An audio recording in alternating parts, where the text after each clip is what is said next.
¿Qué tal? Buen día a todos. Habla el doctor Samuel Ramírez Flores. Soy coordinador estatal de la Vigilancia Epidemiológica de Defectos al Nacimiento por parte del OPE de Servicios de Salud Jalisco. Y el día de hoy voy a hablarles de un tema que tiene que ver con este curso de actualización en el manejo y el abordaje de los pacientes con dengue y otras arbovirosis, que es el tema del abordaje epidemiológico del síndrome congénito asociado a Zika. Y bueno, para empezar mi presentación, recordar un poquito de qué es el virus del Zika. Es un arbovirus del género Flavivirus, que es un virus de RNA,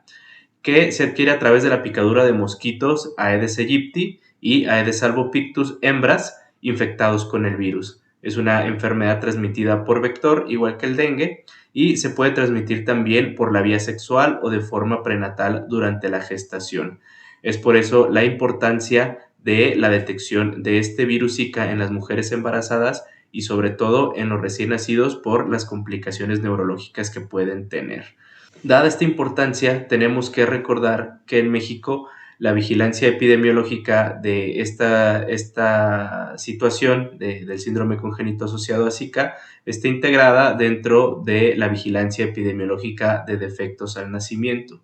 Y a manera de resumen, en esta diapositiva les adjunto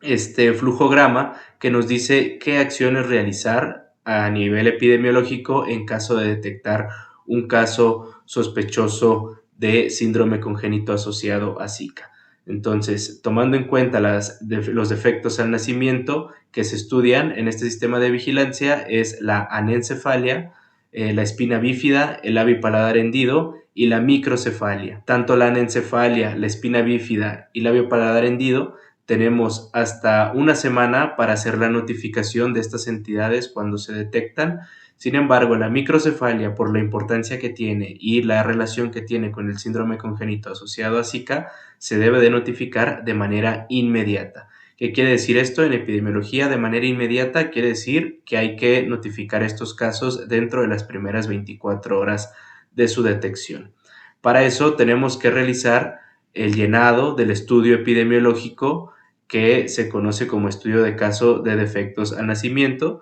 que es un documento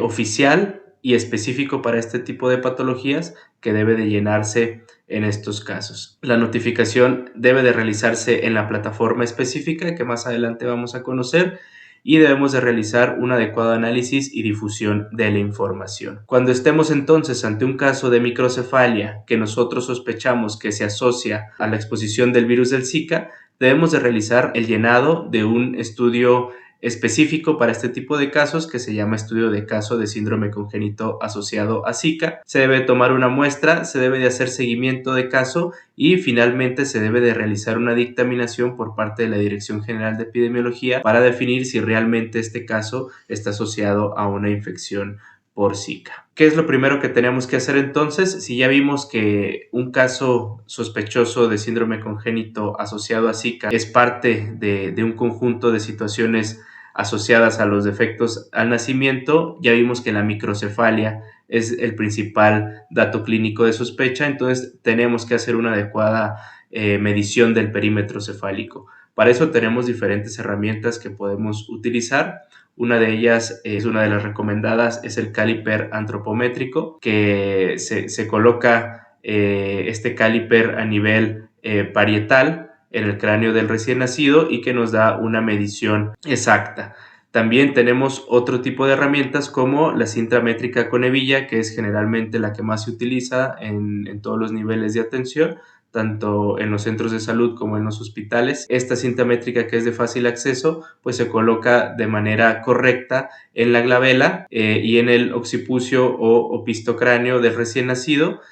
para poder obtener la medición real del perímetro cefálico de ese recién nacido. Si utilizamos la técnica de manera adecuada, pues podemos obtener una medición correcta que nos va a servir para poder clasificar a nuestro paciente. Y para clasificarlo tenemos diferentes herramientas. En esta diapositiva podemos ver una captura, que es una herramienta que podemos encontrar en internet, que se llama Intergrout.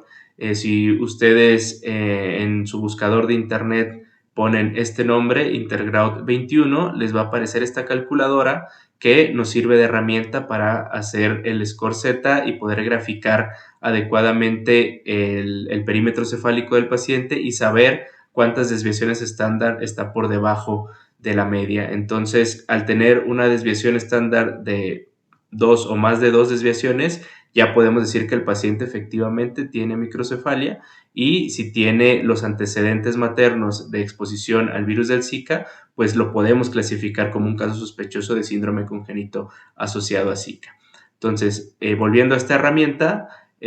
los datos que tenemos que nosotros capturar es el perímetro cefálico, obviamente la talla del paciente, el peso y escoger el score Z o el percentil que queremos nosotros graficar para poder saber si el paciente se encuentra 2 o más desviaciones estándar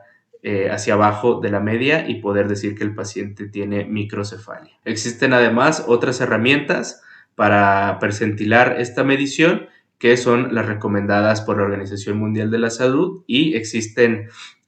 tablas para niños y para niñas, que las podemos observar en diferentes plataformas, y que si ustedes revisan en algún momento el manual estandarizado de procedimientos para la vigilancia epidemiológica de defectos al nacimiento, pueden encontrar también estas herramientas en ese manual y poder consultarlas cuando ustedes lo necesiten. Y bueno,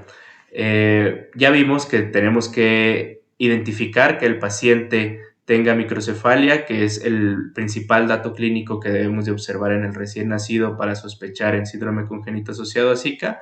Y el otro factor que tenemos que tomar en cuenta es el antecedente a exposición del virus del Zika. Entonces, tenemos que buscar el antecedente materno. Podemos tener dos situaciones muy específicas, que puede ser una madre asintomática o una madre sintomática. En caso de que tengamos una madre asintomática, vamos a tener que observar en el recién nacido que el caso tenga microcefalia o sospecha del síndrome congénito asociado a Zika, cuya madre cursó asintomática durante el embarazo, pero que presentó algún antecedente epidemiológico de exposición a virus Zika, como puede ser residencia o tránsito en una zona geográfica en la cual se ha comprobado la circulación del virus o presencia del vector, que para fines prácticos, pues nuestro estado tiene circulación del vector. Afortunadamente no hemos evidenciado circulación del virus, pero pues sí tenemos presencia del vector, que es Aedes aegypti, que es el mismo que vector para el dengue.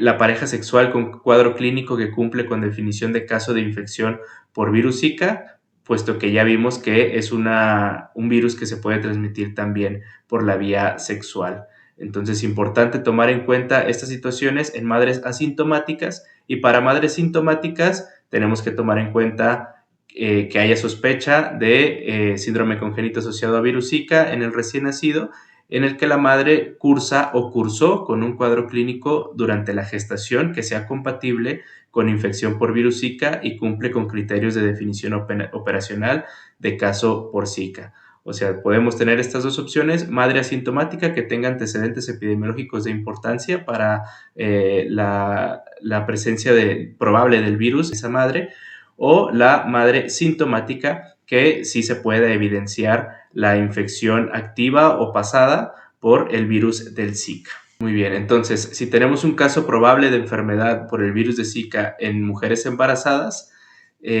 vamos a tener que tomar en cuenta esta definición operacional, que es muy importante que la aprendan o la tengan identificada para poder consultarla cuando sea necesario.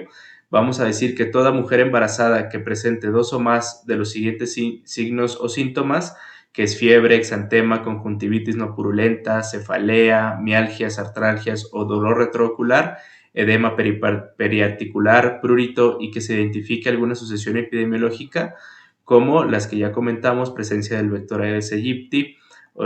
o Aedes albopictus, o antecedente de visita o residencia en áreas de transmisión en las 2 semanas previas al inicio del cuadro clínico, o la existencia de casos confirmados en la localidad donde vive, que tenga antecedente de contacto sexual sin protección en las 2 semanas previas a la aparición de los síntomas con una persona que en las 8 semanas previas al contacto sexual tenga antecedente de residencia o viaje a un área con transmisión local de Zika o con presencia de los vectores. Entonces, para nosotros decir que un paciente es probable a tener el virus del Zika, y sobre todo tomando en cuenta las embarazadas para esta situación del síndrome congénito asociado a Zika, esta es la definición operacional que nosotros debemos de tener presente.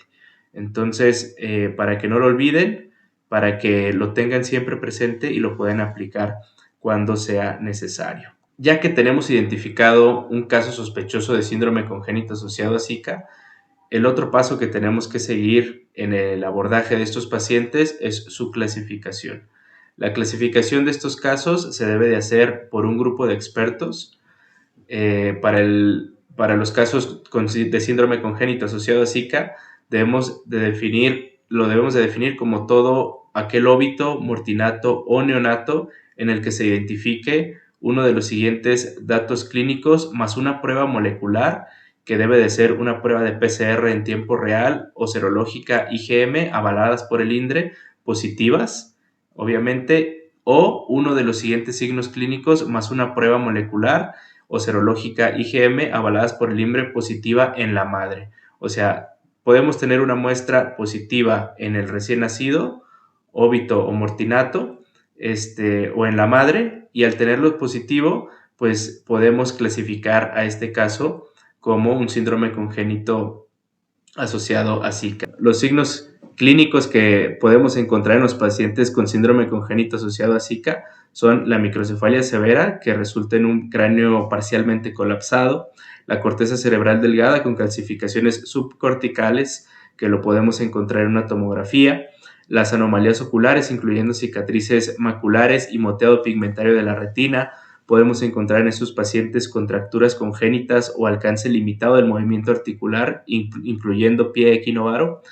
hipertonía temprana marcada o demasiado tono muscular y síntomas de compromiso extrapiramidal. Entonces, con esta tablita nos podemos dar cuenta que no solamente la microcefalia es un dato clínico que podemos observar en los casos sospechosos de síndrome congénito asociado a Zika. Sin embargo, sí es la microcefalia el dato que principalmente presentan estos pacientes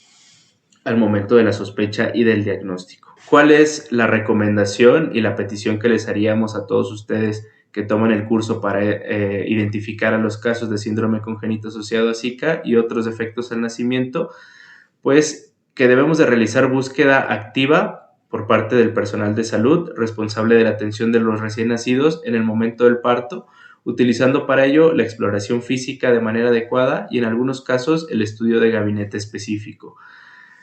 De otra forma, también deberán de buscarse de manera intencionada durante la consulta médica de rutina, la consulta de control del niño sano o durante la aplicación de vacunas. Y recordar que cuando cumplan con las características que acabamos de mencionar en esta presentación, los casos debemos de realizar los estudios epidemiológicos específicos para cada situación,